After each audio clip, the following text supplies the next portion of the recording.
All right, let's get right into it. Today, we're not just talking about scoring goals or lifting trophies. Nope. We're going to get inside the mind of a true legend, Sunil Chhetri, to unpack the philosophy that made him an absolute icon. Let's do this. So, first things first, we have to talk about this paradox. It's a really strange puzzle that's right at the heart of how we watch sports in India.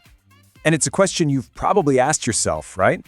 I mean, we'll stay up till 3 a.m. to watch a Premier League match, we'll go crazy for the World Cup, but when it's our own domestic league, suddenly there's this gap. So what gives? What is actually going on here? I mean, just look at the data. The difference is absolutely massive. A FIFA World Cup final can sometimes get more eyeballs in India than a Cricket World Cup final. Yeah, even one with India playing in it. So it's not that we don't love football, we absolutely do. We just have an appetite for a very specific kind of football. And right in the middle of all this, where Indian football often fights for attention, there's this one guy who hasn't just survived. He has absolutely thrived. I'm talking, of course, about Sunil Chhetri. And you know what? He's got a very, very direct take on this whole situation. Yeah, he does not mince words at all. He basically says, look, if you've got 2 hours to spare and you want to watch the best football on the planet, you're going to watch Messi and Mbappe. He says it's got nothing to do with patriotism. It's just an organic choice. You want quality. And, that's a brutally honest place to start. But it's essential we understand that. Okay, so if you can't compete with the likes of Messi and Mbappe on pure global star power, then what's the game plan?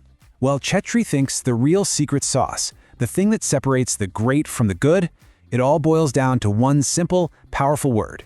And that word is hunger. See, Chetri's point is that once you get to the top, in any field really, everyone's talented. Skill is just the ticket to entry. The game isn't won on skill anymore, it's won by the person who is hungrier, the one who just wants it more. But here's the kicker. It's how he defines hunger that changes everything. For him, hunger isn't some vague feeling in your gut. No, it's a solid commitment to doing what he calls the dirty work. You know what I'm talking about. The stuff that never makes the highlight reel. The disciplined running when your lungs are burning. The smart positioning. All those thankless little jobs you have to do when you don't have the ball. And guess what? That's almost the entire game. Get this. This is going to blow your mind. Even Lionel Messi, maybe the greatest player ever, has the ball at his feet for only about 2 minutes in a whole 90-minute match. That's it. Just 2% of the game. And that tiny slice, that's the glory. That's what we all see. So what about the other 98%? Well, that's the grind. That's the unseen, monotonous, boring work that no one's posting on Instagram. But according to Chhetri, that is where the real magic happens. That's where games are won, where careers are built, where legends are made. Okay, so this all sounds great in theory, but how do you actually do it? How do we turn this mindset into a real, practical blueprint? Let's break down the 3 core pillars of his method. And trust me, these apply whether you're on a football field, in a classroom, or at your desk. All right, so it really comes down to 3 key things. Number 1, you have to own your mistakes, like really own them. Number 2, you've got to learn to love the boring stuff, master the monotony. And number 3, build good habits, these little positive loops that just feed on themselves and become unstoppable. Think about being on a team, right? Pointing fingers just kills the vibe.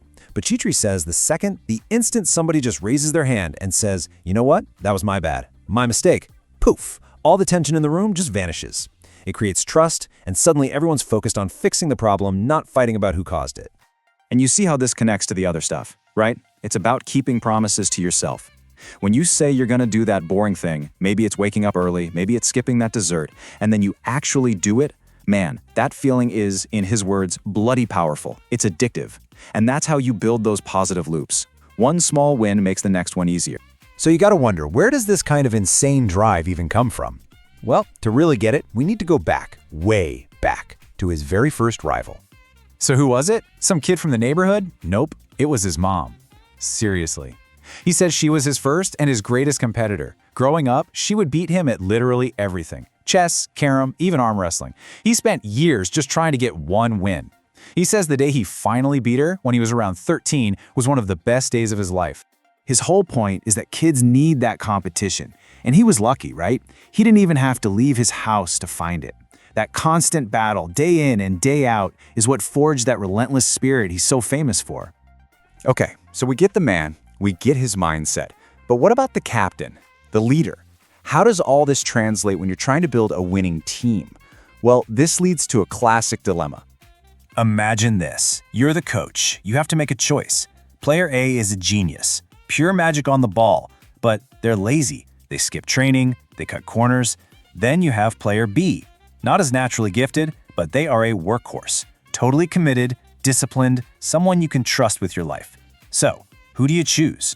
For Sunil Chhetri, it's not even a question. He's picking commitment every single time. It's like he says, what's the use of having amazing talent if you don't even want to show up and work?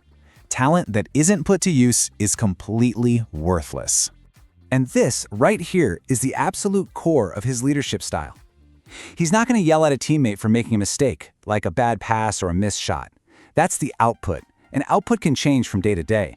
What he judges them on is their input, the effort, the discipline, the hunger. For him, that part is completely non-negotiable. So you see, it all comes back to that one single number, doesn't it? 98%.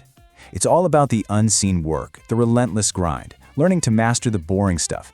That 98%, that's the foundation for everything else. And that leaves us with a pretty powerful question to ask ourselves, doesn't it? We all have our 2 minutes of glory, that big presentation, that finished project, that moment in the spotlight. But what about the rest of it? What is your 88 minutes, the unseen grind in your life? What does that look like? Because in the end, that's what's going to define who you become.